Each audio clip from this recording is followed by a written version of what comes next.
Jeremy's been posting from the Didascalia. What's that? Oh, Didascalia? Yes. I wonder what, I didn't see his post. I saw it, but I didn't read it yet. I think he stumbled across some portions. I mean, I read it way back when, before I was even like I always talk about the Syriac Orthodox priest who got me into studying church history. It's one of the first things I read. So it was in the mid 90s, and I had no idea, some of the stuff that I was reading and how, it would pertain to some of the stuff we're dealing with. He found something as far as the Passover and the calendar, I think in chapter 21, which was interesting, that he threw on Facebook. So that was cool. But one thing that, I was just thinking about maybe running it by some different people. We have 11 people here. What are the different topics that if somebody would want to go over? I've been really convicted about the whole group evil and abortion thing. So I've been on Twitter. I've revived my account on Twitter, and I have actually I tagged you in something on Twitter, I think, Jackson. Somebody said if you could have a table of 8, you are one of the people and 7 other people from history for a lunch discussion. Who would the other 7 people be? And so I put my 7 down and the reasons I had. But anyway, back to the topic at hand.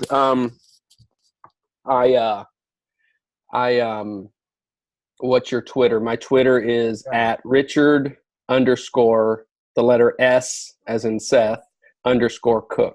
Richard _S _Cook. But I've been retweeting a lot of things. I mean, it's interesting, who you'll follow and what you'll retweet or engage with on Twitter. And depending upon, it's completely a different animal than Facebook. And depending upon the people you follow, it morphs into this sort of, this sort of creature of its own for you. And so mine is right now pro-life,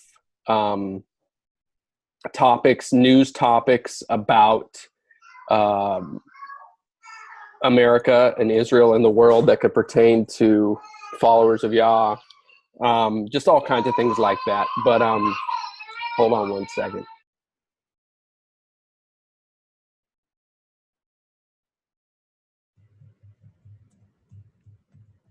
So anyway, one of the things that I've morphed out, not just the pro-life thing, but also all kinds of senseless stupidness that comes in the form of wanting to do good to others.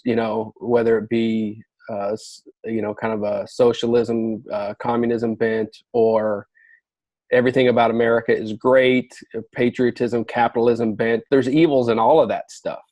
And so it's just interesting to see where you fall, or if you fall on a certain place that you don't like. Of course, we got the Unplanned movie that's come out, and people are talking about that. It averaged $2,900 a theater in over 1,100 theaters, or about 1,100 theaters on Friday, they're estimating. Of course, it's written or produced or directed, one of the two or one of the three, by a lady who used to run a Planned Parenthood facility. And so that's very interesting, and they're trying to get the word out there. So is there anything anybody wants to talk about, or questions, or anything at all before we dive in? Is that just in theaters, or? It is just in theaters right now. It's called Unplanned. I know that I think Dr. Michael Brown, if any of you know him, he got to do a screening of it, and he just he wrote an article, which I haven't read, but he just said he couldn't talk. Like, he couldn't. There were no words for this girl who had an unplanned pregnancy, and then the fight that she went through to decide what to do. Because anyway, I haven't seen it, so I don't know the exact everything about it, but I can imagine it would be pretty tough to take. Well, it's here. I'm just noticing, if you want to come here to Vero Beach, it's on today. Yeah. Vero Beach, is it 75 and sunny right now? It's quite warm, yes. But we've had a kind of a cool streak, a lot of wind, but today it's back to same old. Yeah, we're getting that wind now, and there's trying to be a cold front. Janet Partial. I don't know who that is. Janie. Do you have a mic, Janie? I can't imagine anyone. Check her out. No. I can't imagine anyone named Janie not having a mic. Janie sounds like a person who can talk. She can talk, believe I, me. I say that because that's my mom's name, Janie. And she always has an opinion. I'm going to get it put in maybe. Okay. Okay. So anybody want to talk about anything at all, anything controversial? Man, I've really been going over, again, I gave this theory to Jackson probably 3 or 4 months ago, maybe longer, maybe 6 months ago, in that I am not a step-by-step believer in the documentary hypotheses, but I think that there is some truth to it. And man, I won't, I'll be darned if I don't think that you see elements of that, if not exact replicas of that in the covenant scriptures, starting in Matthew, Mark, Luke, and John. Because if you go by the hypotheses that there is a spiritual battle going on, then the natural battle that's taking place is just a battlefield of that battle, or a front on that battlefield of that war. So it would be the same things. The same 4 groups would be trying to battle it out for truth supremacy. So why wouldn't they line up that way? Anybody got anything they want to talk about? I don't want to monopolize the conversation, but I'm thinking about politics and this turn in one party to socialism. And the fact is, as far as I can see, socialism is the right path, except for one thing. As long as you've got humans that are working the socialism, working the government, it's never going to work. It's got to be theocratic. It's got to be king of kings, has to be on the throne, somebody completely benevolent and wise. Yes, I agree. And I think that socialism, though, is not I think it's laid out in the covenant scriptures that it is not a capitalism. The standards for money and commerce and trade is not capitalism in the covenant scriptures, and it's not socialism. It is a mix of the two, where you're supposed to work and you're supposed to benefit from the fruits of that labor, but you are not supposed to price gouge, it specifically says. Mm-hmm. And then on the other hand, the poor are supposed to be taken care of among you. And so, I mean, I think that's what, in many ways, the American system was trying to be, having a democratic republic where it's not a democracy, but there are laws that govern the voting of the people. But inevitably, with everything, see Rome, it's going to devolve into nothingness because it's not built, I think, like you're saying, on a theocratic idea, which is interesting because not to spin too far off, but the French Revolution was and the whole reason that we have the Statue of Liberty is because basically secular humanists said we are not going to listen to these people that prop themselves up as Christians, i.e. the monarchy, and treated them like trash. So they looked at anything Yahweh as evil because the people that were supposedly representing God to them were evil. And so then it was this secularism and this freedom, don't tell me what to do and don't rule over me. And then you get, that Statue of Liberty, is a statue of Fortuna. one Yes. of the gods that came out of the French Revolution. But I was thinking this week about World War II and Churchill, and how solid and conservative and even radical he was to keep England together during the time when they would have been completely destroyed had not they had help, and had not they had him to be a bull in a china shop. And then as soon as the war was over, the UK became socialist. They voted him out and voted all the socialists in.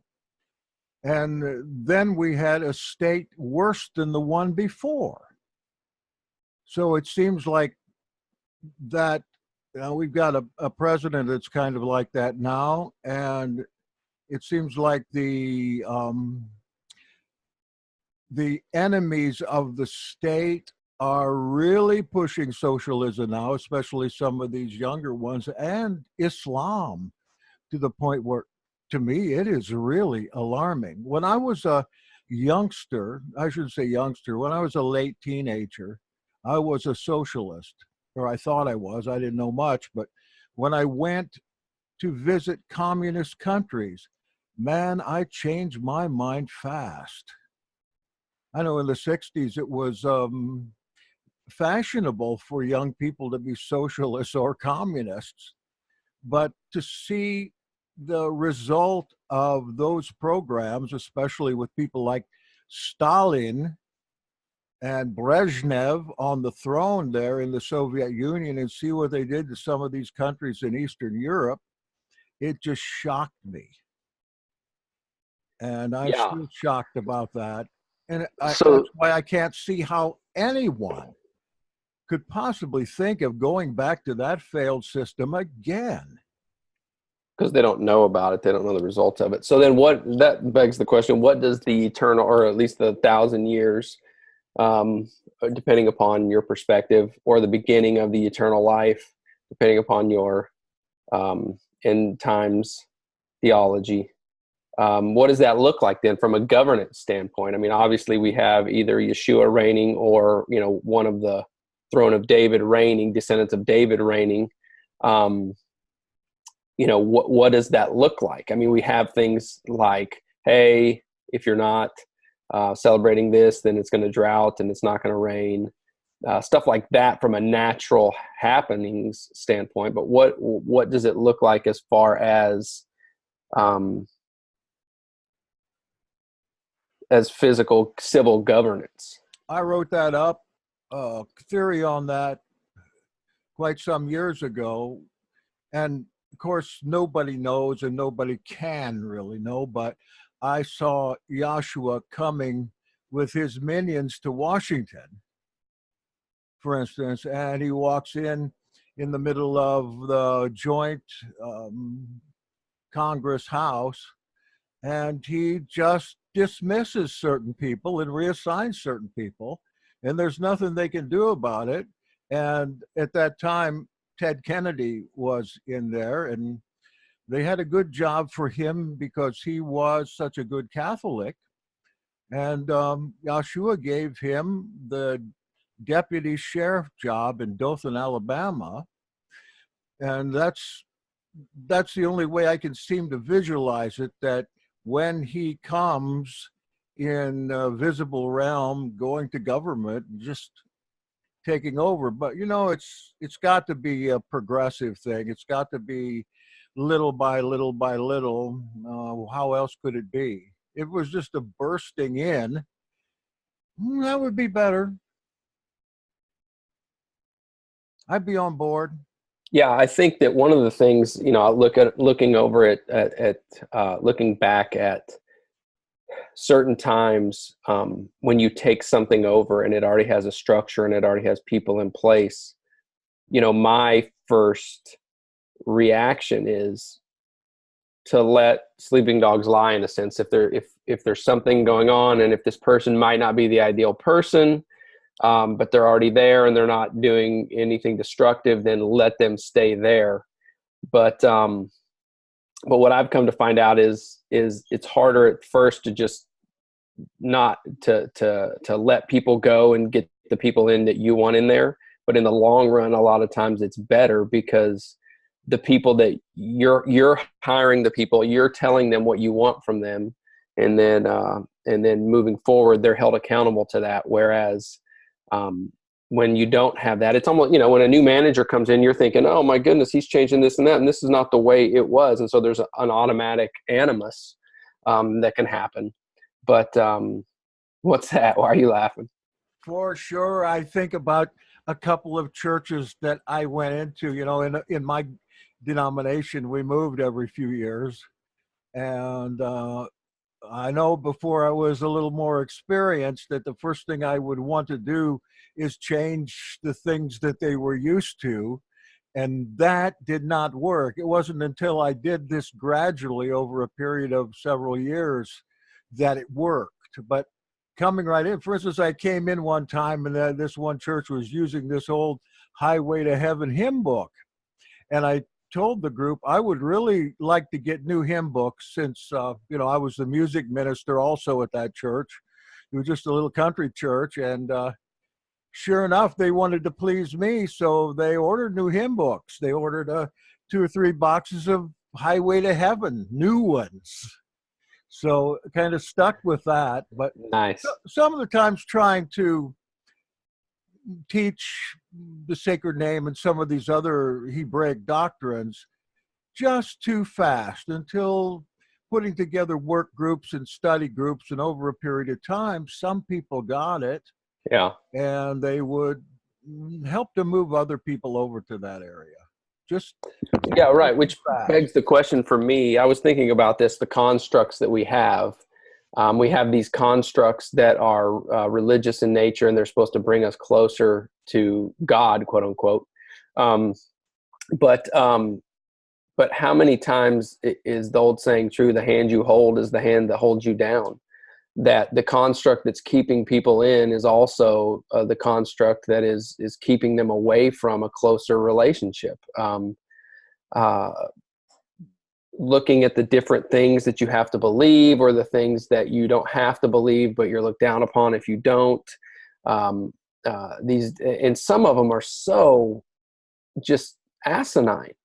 And if you were to go into a group of 100 people that are not part of that group, then everybody would say, yeah, that's silly. But yet inside of that group, it is a fundamental truth that you, must believe in. I just run the gamut. It could be anything. It could be a theological, it could be you must believe in the Trinity, or you must believe in oneness. It could be that you must believe that everything America does is right because they are God's nation. It must believe that everything America does is evil because they are the spawn of Satan. It doesn't matter. But there's these things that are involved in these constructs that keep us from doing what we're supposed to be doing on this earth because we're, fighting over that or whatever. But it's just, I think that that looking back, I was raised in church, born under a pew, so to speak, and invaluable some of the things I learned. But really, the 2 things that were the best for me had nothing to do with church in my raising, in my upbringing. If I can think of 2 things that have formed my life more than anything, it is my mom drilling scripture and right living into me. And so that even when I got in trouble or I got a spanking or whatever it was, I had to write a proverb. Like I had to write, foolishness is bound up in the heart of a child, but the rod of correction will drive it far from him. Like many times when I got spanked, like 50 times I had to write it, or 100 times, or whatever it was. Honor your father and your father and your mother in the Lord, for this is right, or whatever it was. I remember that, and I remember those things forming me. And I remember that number 2, so that was my mom. Number 2 is my dad lived correctly. He was not a hypocrite. He was not in the church saying one thing and then acting different at home. He was a good man. He still is. But as a kid thinking this, he was a good man. He was vulnerable when he needed to be vulnerable. He was tough when he needed to be tough. He admitted when it was too much for him or he had acted wrong. those two things right there formed me so much more than going to church every Sunday and Wednesday, Sunday morning, Sunday night, and Wednesday night. And it's not even close in my mind. I can't even remember some of the things that most of the sermons that were spoke about. But I can remember the times when we got together, and there were times when even we would fast, as a family, or pray together as a family, or even take communion as a family. Or to me, it's just, it's night and day, the effect that had on me versus being in the larger, church building. I don't know where I'm going with this, but anyway.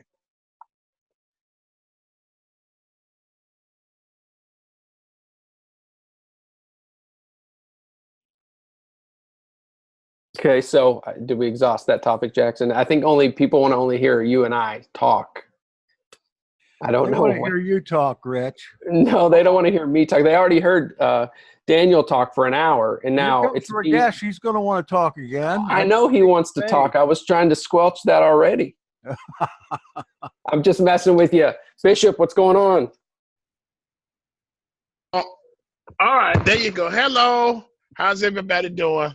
I was going to come in and relax and observe, but let me throw something out at you. We were talking about and I think Rich, you hit on this.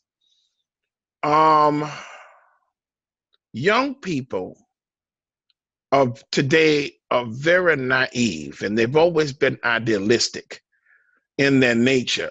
Jack, you talked about being a socialist when you were younger, and having to go to a communist nation to really understand what it was all about. Now, I got a chance to, as many of you know, I used to wrestle in AAU for the United States, and I've gotten a chance to go to several of those countries as well. And I was raised a little different. I was raised in a Christian home, very, I would call it fundamentalist.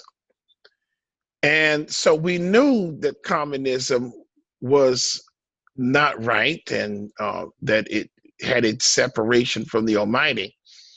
And so when I went over there, when I started wrestling, started going over there, I went over there with my chest pumped out, and I'm representing the United States of America. When we wrestled against one of them and we beat them, it was a big deal. As a matter of fact, the representative of Russia, I wouldn't even shake his hand. I took my face mask off, my headgear, and I put it down like this, and I say, shake that, don't shake my hand. But then as I got older, I began to repent about that and thought about how stupid that was. What if this was somebody from Judah that was over there, that was reaching out, and here I am caught up in my little phony nationalism, and I pushed him away. But think about this.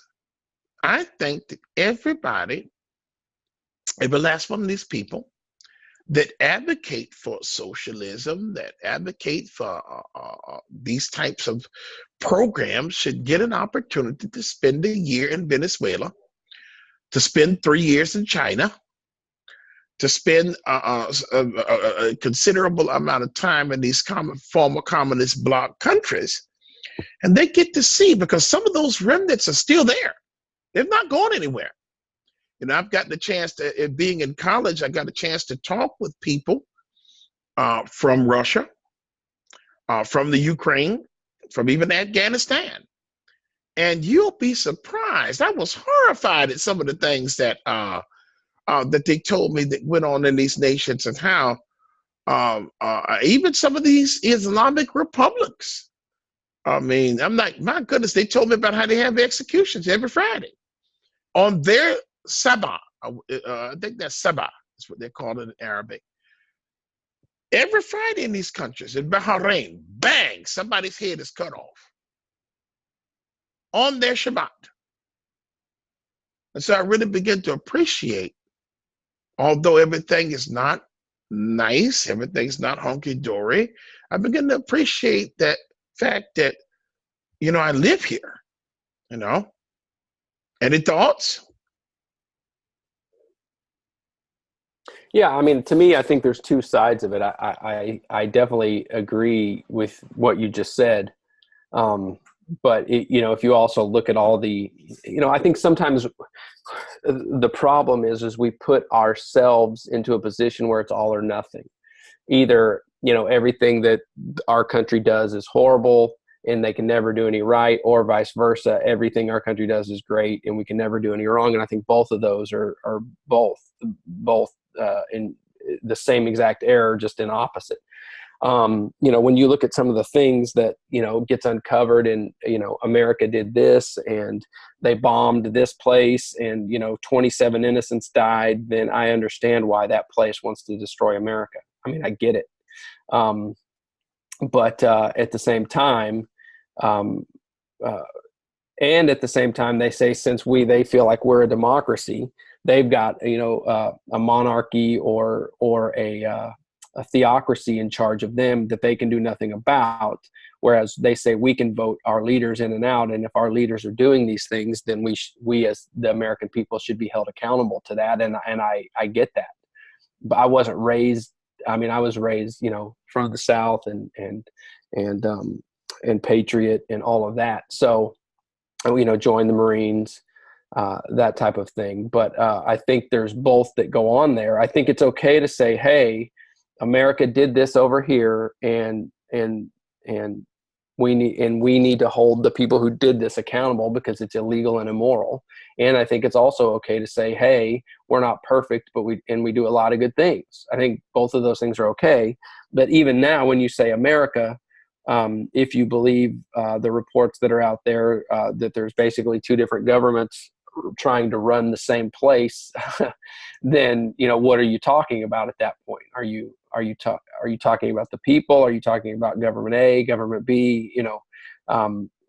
It's long since, as a matter of fact, that's what they say about Abraham Lincoln, is that the biggest change besides the abolition of slavery and the Civil War with Abraham Lincoln was that the nation began to be referred to as the United States of America and not these United States of America, meaning that the government became an entity in and of itself and not a representation of the people. So, some people feel like, some of the things that happened under Lincoln weren't the greatest because of that. But anyway, I don't know how we got off on all of that, but and by we, I mean I. But anyway, anybody else got any thoughts on anything? Yeah, you do, Allison. I can tell. Well, I got a comment. The idea that you're kind of talking about is, historical revisionism. So you say America is perfect, then you gloss over all of the evil that the government has done or people have done in the name of this nation. And if you say that we are all bad, you're also doing some historical revisionism, because there is a lot of good that we have done and other nations have done as well. But just focusing on the United States or these United States, or however you want to say it, we've done a lot of both. And either way would be historically revising if you said that was the only thing we've done. Yeah, absolutely. I agree. And I've switched because of, some of that and because of some of my beliefs now. I would have been a kid that, went to school and said the Pledge of Allegiance and this and that. I don't pledge to a flag anymore just because I think it's idolatry. But I don't mind saying some of the principles that at least the good ones that this, because a country is just a community, right? A country is a community, a country, a state, a county, a city, a township, a neighborhood, whatever it is. There's certain rules in different areas. So ultimately, we belong to Yah's community. And so I would, much, jump quicker to evaluate us as Yah's community. But then that's one of the reasons why I am on Twitter, when you've got, people that say I represent God or I'm a part of God's community, whether it be Catholics or Protestants or Hebrew roots or Jews or Islam, then that's where, you know, you're policing. To me, you're policing more so, because they're saying, you know, if you got Catholic priests coming out as gay, I follow a guy on Twitter and he's a Catholic priest and he's saying, no, that's an abomination. You know, like he's doing his part to try to put out the right message. And I find it interesting. I was a while back, a couple years ago, I was looking over Yeshua's words, and I found it interesting that when they attacked Yeshua many times, he would immediately come back with what they were doing wrong. Many times he wouldn't even defend himself. He would sometimes, but most of the time he just came back with, look, you guys are doing this and this and this, and you need to stop doing this and this and this. And so he pushed it back into their lap. And to me, I see that as being, even like I said, I'm on, active on Twitter right now. The ones that are most effective on Twitter are the ones that push it right back in somebody else's lap, that say, hey, because they can't deny if they're doing something and you call them on it, and everybody knows they're doing it, then there's an accountability factor that, like, just like group evil, there's this group consciousness that holds them accountable to it. And so, so many times I think that, especially like you're saying with revisionism in America, it's okay to say, that America did some good things, and it's okay to say that America did some bad things. If you go through all of the, things that the settlers did to the Native Americans here, there's some atrocious things that went on, and it's not okay to act like they didn't happen. If you look at, there's my uncle who reads just a ton, has read multiple accounts of the state of the Native American tribes in America before the settlers got here. And there was a bunch of them that were doing some very bad things as well. So it's not as if, the settlers came in and just destroyed a bunch of peacekeeping people. There were a lot of, there was a lot of back and forth going on there. Matter of fact, on the History Channel, they're saying, hey, the Native Americans helped the settlers learn how to plant the corn so it wouldn't, because it was horrible soil, or they would have starved. And then those same people that helped them learn how to plant the corn correctly said, hey, we helped you, now go raid and kill our nemesis Native American tribe. And so the settlers went and did that. So was it right to help? Yes. Was it wrong to help in that way? Yes. I mean, it just is what it is. There's so much, different things that go on. But anyway, any thoughts or anything? Yeah, let me throw this out. Wait a minute, hold on. There you go. Okay. Something that we always forget with regards to that, these things, these conflicts, with regards to the settlers and the Native Americans, the slavers during slavery. We must keep Yahweh in the forefront. In other words, Yahweh does what he does for a reason. Everything that happens on this earth, Yahweh knows about. Okay? Now let's take the settlers and the Native Americans. When the settlers got here, it's just like what Rich was talking about. There were some very bad things going on. We're talking about child sacrifice. We're talking about ceremonies that were of the enemy. And there were some ceremonies that were correct, but there were some that were of the enemy. And there was all kinds of things going on. And what did Catholicism tell them? They said, listen, you're going to have to stop this stuff or we're going to kill you. This stuff has got to stop. Same thing with the slavers in Africa. Many of us come out of cultures in Africa, in West Africa, that were into animism, ancestor worship, that were into all kind of other things. And as a result of us not serving Yahweh in the appropriate way, we went away in chains. Deuteronomy talks about that. I believe that to the fullest, that the Father allows these things to happen because of transgression, because he is the landlord. That's the thing. Yahweh is the landlord of this earth. And when we don't fulfill our part of the covenant, there are things that happen to us that, we get removed, we get evicted. And if sometimes we're so bad, we get killed. So we need to keep that in mind as well, that Yahweh is in charge. And he allows, and he's sovereign as well. So he allows and he doesn't allow things to happen. So that's my 2 cents. Yes, Yahweh is in charge, but we're responsible for our actions, and he will. He has given all judgment over to the Son, and the Son has told us that he is going to judge us by our actions multiple times. And so that, I guess, bringing it back around, that's what we're, why I'm even on, active on Twitter. Like you, I saw that you mentioned maybe you joined the local chapter of Right to Life or whatever it was. And I've also been in contact with them and just trying to do what I can.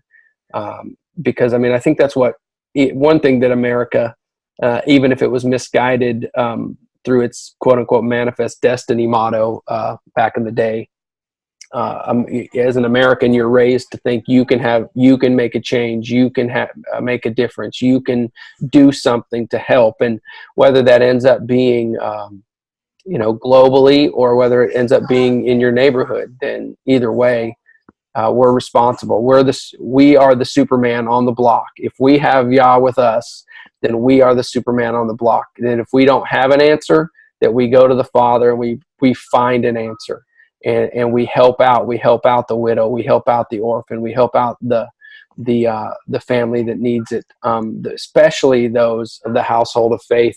My wife was scrolling through whatever it is she scrolls through on her iPad, and she said, "Oh my goodness! In October, there was a Baptist family of 8 kids that went to be missionaries in Africa, and he was shot and killed by a terrorist."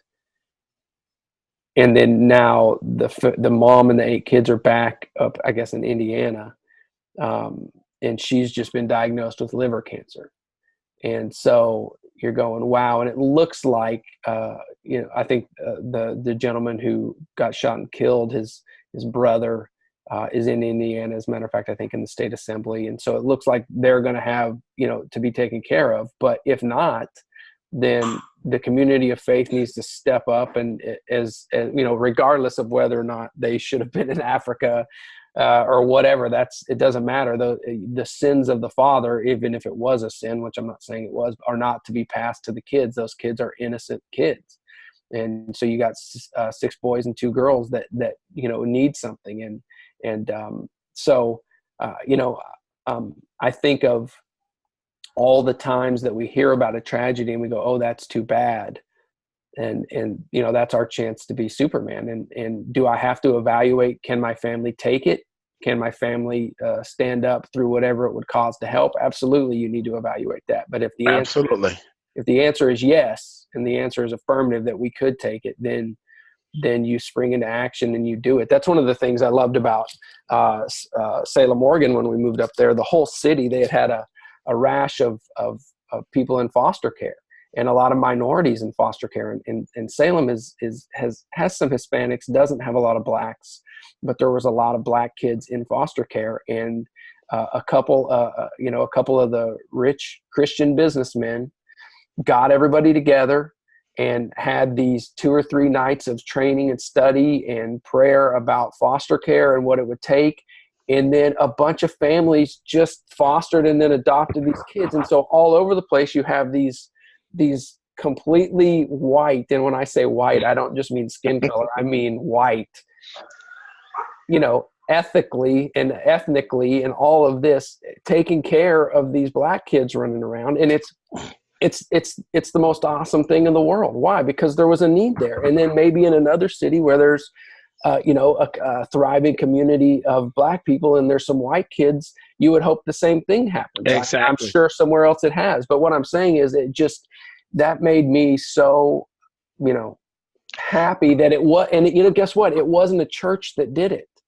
It was the leaders of the community that happened to be Christian. One of them was Catholic, one of them was, Baptist, one of them was non-denominational, and they got together and said, this is what we're going to do. And so since their money and their position had influence, people follow along, and now you've got orphans that are being taken care of. I mean, I can't think of a better, and they still got problems, just like every other state as far as the foster care, Oregon and all of that. And guess what? That means that we're here, and he's wanting us to help as well. Now, let me throw this in, and you brought a good point up, is that we who are the body, who are out, so to speak, on the fringe, many of us, or many people, are not necessarily in position to help, but we are in position to help. Because we think that if we just throw money at the problem will go away.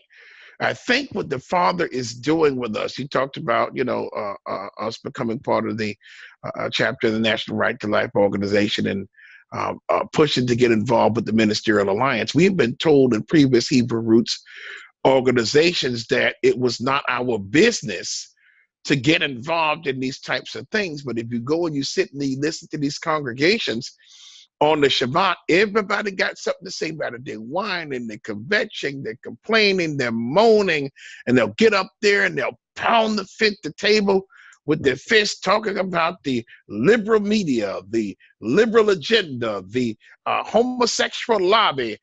But if you ask them to do something about it, they won't take a step outside their front door to do anything about it.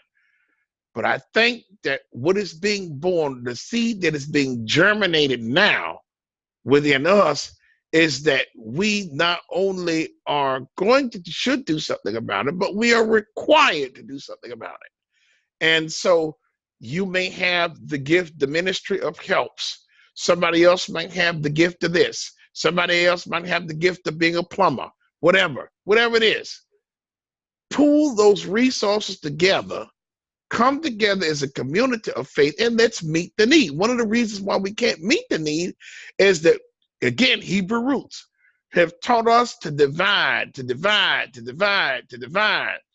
And we have divided so badly until we lack effectiveness, because all of those resources that would have been put together and that could have done something to help somebody can't be done because everybody's in a different place.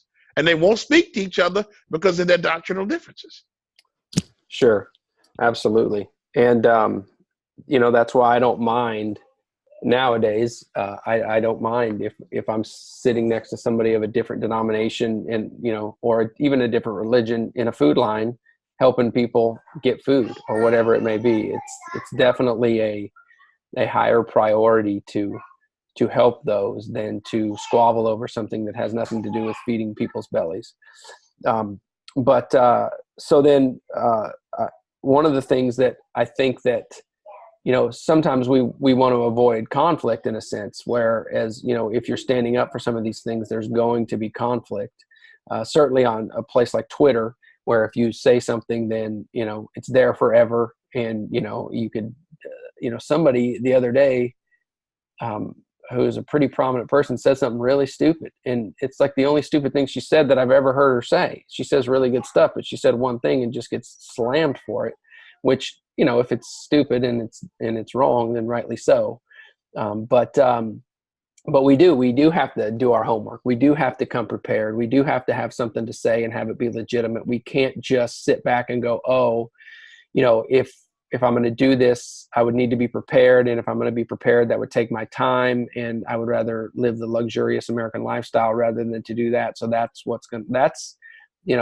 maybe just as sickening as not knowing what to do or not knowing that you should do something, is to know you should do something, but because it would cramp your style or cramp your time, then you're not going to do it. But I also go back to, when we would do stuff back in Salem, we would do stuff where, back to school, and we had, backpack giveaway, and we're giving away haircuts and pencils and socks and just clothes, and doing all that we can, food bags. And people are driving up to get this stuff, and they're the poor in our community. And some of them had more stuff than the people that were helping out in the lines, And so, it goes back to, where are the poor in my community? I remember when I was on staff in California, I specifically, did a ride along with the city police department and said, I want to go to the toughest part of town, because I was just trying to find the place that's a worst off. And you know what? It's a city that's got some crime, and it's got some gangs, and it's got some poverty. And there was no place in that city that was worse than any part of a third world country.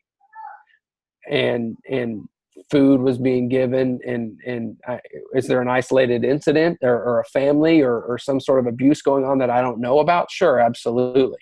And the minute you see or hear of something like that, you obviously respond. But that's one of the biggest things for me in America has been, with the poor, is that our poor are much better off than some people's rich people. And so just trying to figure out ways to do that, and trying to help out any way that you can here. We've already started. People that are incarcerated or people that are homeless, and churches are feeding them. So we'll help that church out or whatever. Just, we've only been here since November, but trying to find different things. But man, you can send out a tweet and hit 100 people or 1,000 people in a few seconds, and help form somebody's ideology, help form somebody's thought process. So anyway, that's why I've been on Twitter. Like I said, I think it's up there. Richard_S_Cook. You can follow me, retweet my stuff, or tweet something. If it's something good, I'll retweet it. And I also have a good time on there. I don't just do the it's life. It's almost like life online. So I, put up different kind of jokes that Matthew Parrott doesn't get. But other than that,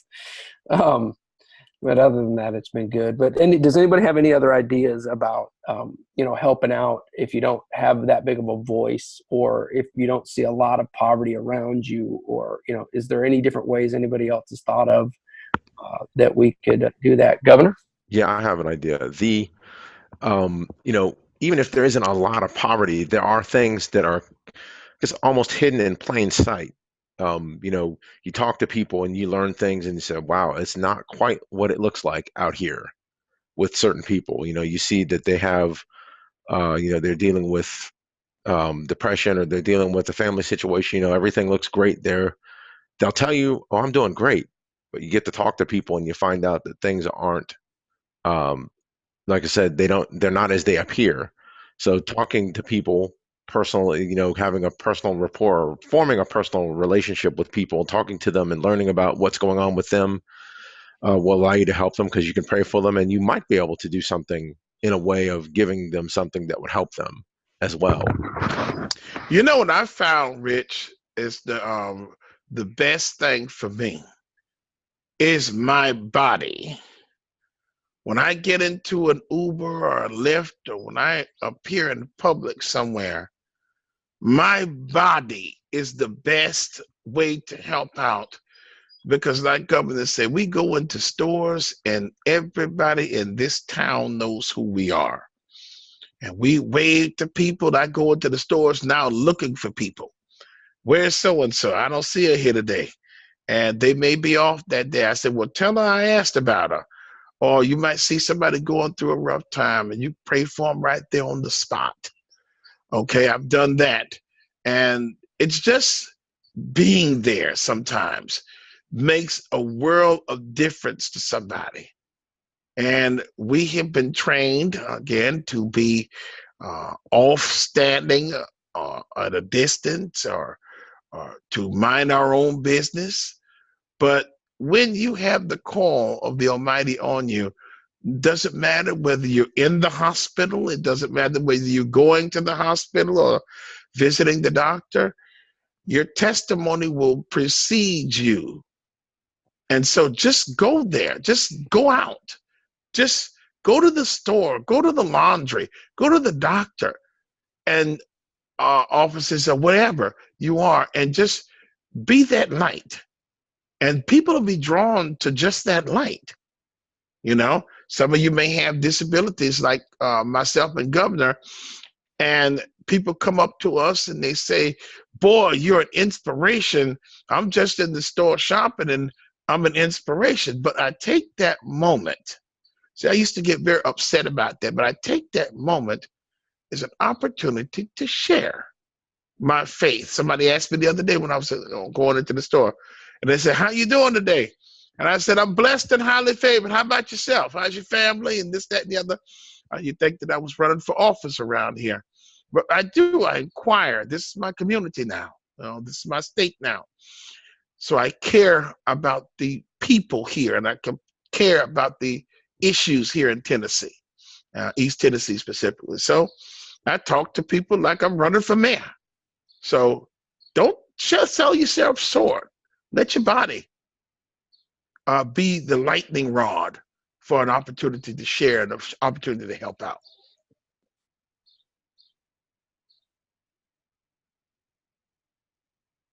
Anyone else? I have a question. I post a lot of stuff on Facebook that is fairly inflammatory. I may not agree with 100% of it, but I put it out there to let people be aware of what's going on. The only problem is it might be very divisive. I don't know if the risk of divisiveness is greater than letting people know what's going on, though. What is your opinion? Well, like I said at the beginning, Facebook and Twitter are two completely different animals. And so Facebook is the community of people that are mutually friends or family with you and or, you know, tight acquaintances. Twitter is the universe. So it's a different feel, just like it would be a different feel if I got in front of 100 strangers and gave my position on abortion versus talk to my whole family about abortion. You know, my family, that's one of the things when my wife first met my family, because I'm a decently outspoken guy when I'm passionate about something. If I'm not passionate about it, I won't talk about it at all. And if I'm passionate about it, you know, I'm strong about it. So that was the one thing that my wife noted was, man, your family just gets back in your face when you talk. Whereas when you talk to other people, it's not like that. And that's the difference, I think, between Twitter and Facebook, is that it is like that people will get back in your face on Twitter, but it's not as personal. I mean, you've got the people out there that take it personal, but more so Twitter is a platform where divisive ideas are put out and then challenged and then reaffirmed or challenged again. Whereas Facebook isn't, in my mind. I really, other than keeping up with people and silent stalking what they ate for breakfast on last Tuesday, it's really, just a way to have, your family and see what they're doing. So for instance, I follow Tennessee Right to Life on Twitter, and I follow and I'm friends, or I've liked the Tennessee Right to Life Facebook page on Facebook. They tweet in Facebook the same thing at the same time. I retweet their tweet. I don't like or repost their Facebook. Does that make sense? Because they're two different platforms for me. So, I see you put things out there that you put on Facebook. And I'll read some of them. I mean, some of them I already know what they're going to say or whatever, but I'll click on it and at least read a couple paragraphs to see what the take is. And I get it. And there's a way to do that on Twitter too, where it says retweet is not an endorsement, which is what you're saying. If I post an article, it doesn't necessarily mean I agree with the article. It's just to get it out there. That to me sounds very Twitter. That sounds Twitter-ish. So I don't know if that helps or not. And I mean, I don't have a problem with you putting it on Facebook, but other people might, for sure. But when you put it on Twitter, the only people, a lot of people don't follow you at first. I mean, I've got a few hundred followers, but when you start out, you got nobody following you and you're posting these things into the Twitterverse and nobody's listening. If a tweet is posted with no followers, does it actually make a noise?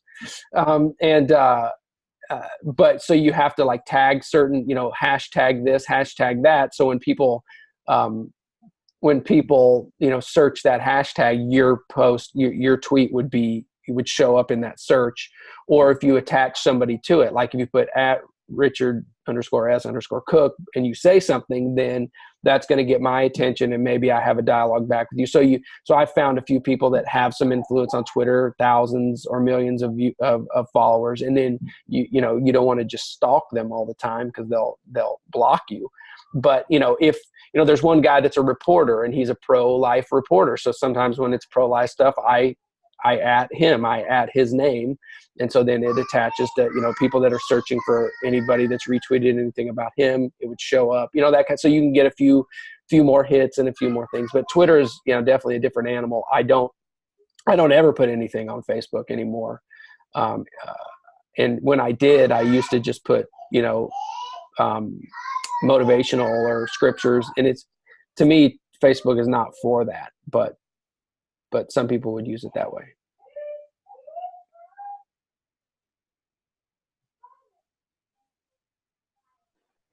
Cool. All right, Jackson, anything else? It's about been an hour. I think everybody's kind of blown out today.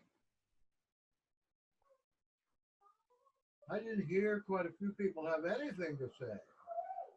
So, yes, we'll close up. And We can barely hear you. Oh. I thank you for coming. I got a new setup here I forgot about. And is this going to be on your radio show? yeah, I'll put it on. Yeah, they're all on. Usually the next week. So you get your name out there, and people, so Dr. Shrimkoff's going to give my Twitter handle some marketing. Yeah. I usually put that in the notes.